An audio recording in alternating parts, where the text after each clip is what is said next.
You know, you may look at it and people might look at it like I started my boxing career 6-7 years ago and started this comeback a year ago, but really this is something I've waited my whole life for, a moment like this, never really understanding what it really meant to me. To attain the highest level at a professional level and to step in that ring and knowing that I put in the work to get there, to prove that I can compete at this level, means everything to me. It means everything for my life. It'll allow me to move on with it, which I feel like I haven't done because of the main thing that's always been burdening my whole life and stopping me from doing anything in my life is because I never went after my dream.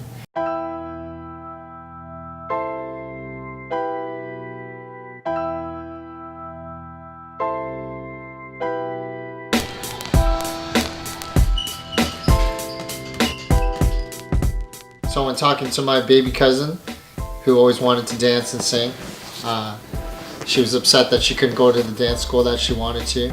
I had a conversation with her telling how important it was to keep her dreams alive and that there's nothing more important than going after your dreams. And at the time, she asked me what my dream was, and I told her that I always wanted to be a boxer, I always wanted to box.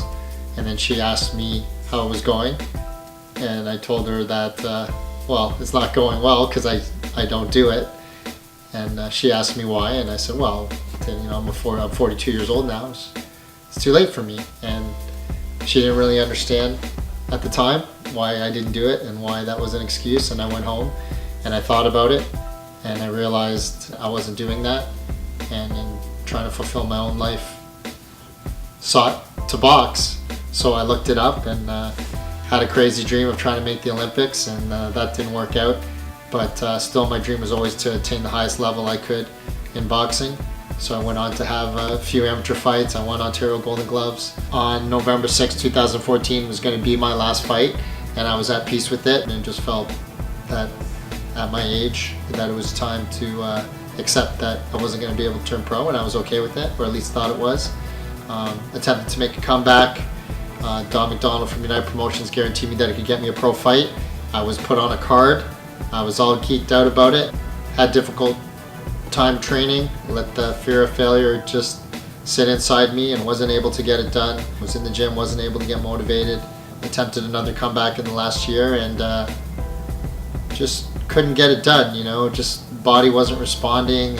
Mentally I was a disaster. Trying to box again was very difficult. Come on, man, let's go. Yes, sir. Do more. You can do this. Craig, for example, he competed in international strongman competitions. He owns his own gym, and he's a strength and conditioning coach to top athletes, Olympians, people that compete in international bodybuilding and fitness competitions. So his time's pretty valuable, and so for him to dedicate his time to what I'm doing, you know, shows the belief that he has in me. It wasn't a matter of trying to convince him or anything. As soon as I contacted him and told him what I was trying to do, he was on board right away.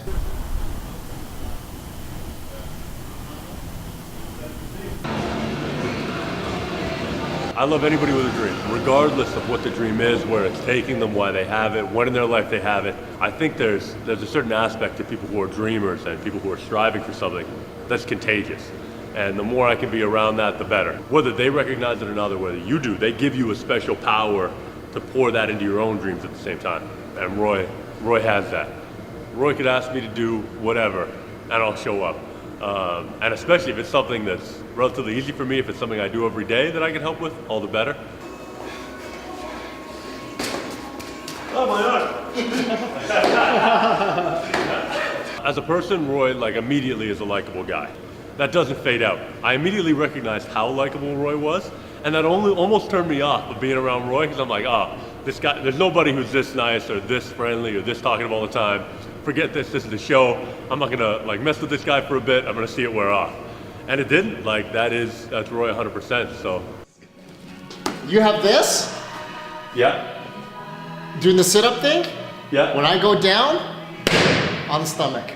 Why do I need that? I can punch you in the stomach. So you're on top like hammer fist? Yeah. We'll start with that. I don't want to bruise, man. This guy. All right, we'll start with that. Yeah, we just want to tighten the abs. I'm not looking to break a rib, man. This guy.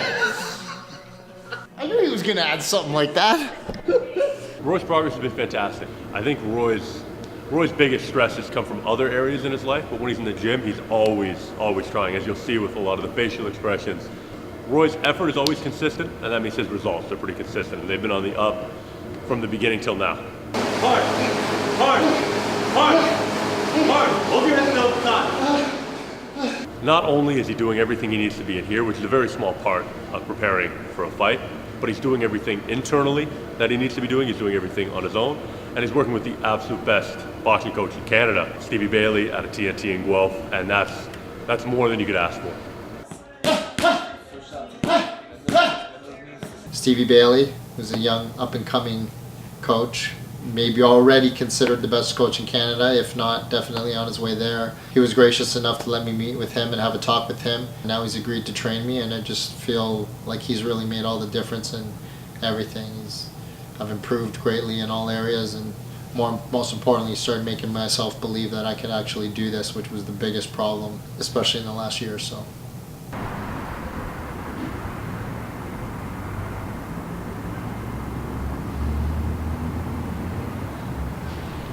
I'd gotten 2 good reviews, I suppose, from Denton and Craig Mongelics. I've trained Craig now for like a year and a half, and both him and Denton told me that what Roy was trying to achieve, they felt like he never got a proper chance to try and achieve it. They didn't ask me to do it, they didn't tell me to do it, they just told me the story.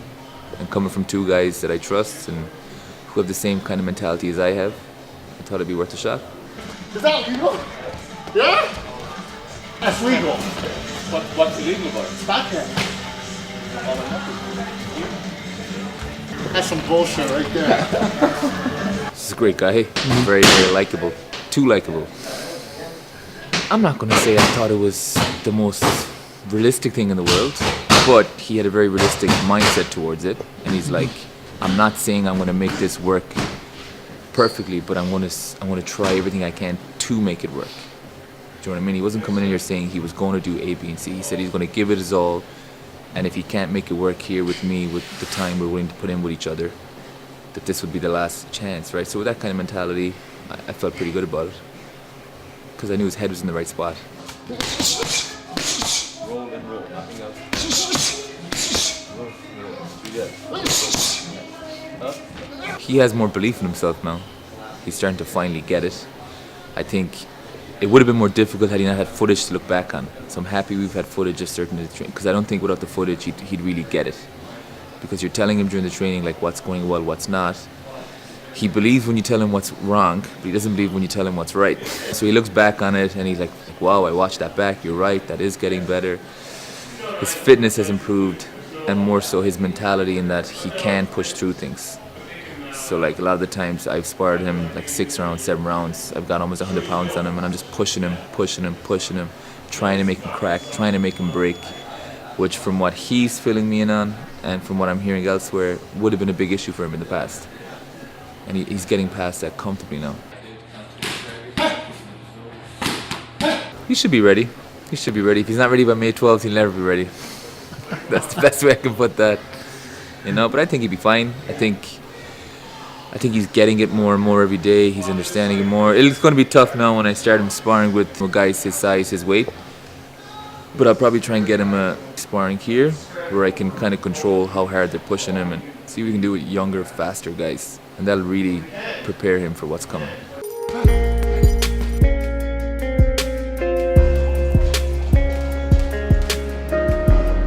I can't wait for it to happen. I get chills thinking about it. I get emotional thinking about it. It's a whole lifetime in the works, and I just hope I can make everyone proud of me. I just know that if that day comes, that I would have already won, and I would have already achieved everything I wanted to achieve if I worked hard to get to that point. And be nice to win. Well, I know I'm gonna win, but I'm not married to the result, but I'm married to the commitment that it's gonna take to get there, and really enjoying the journey so far, and I definitely will all the way to May 12th.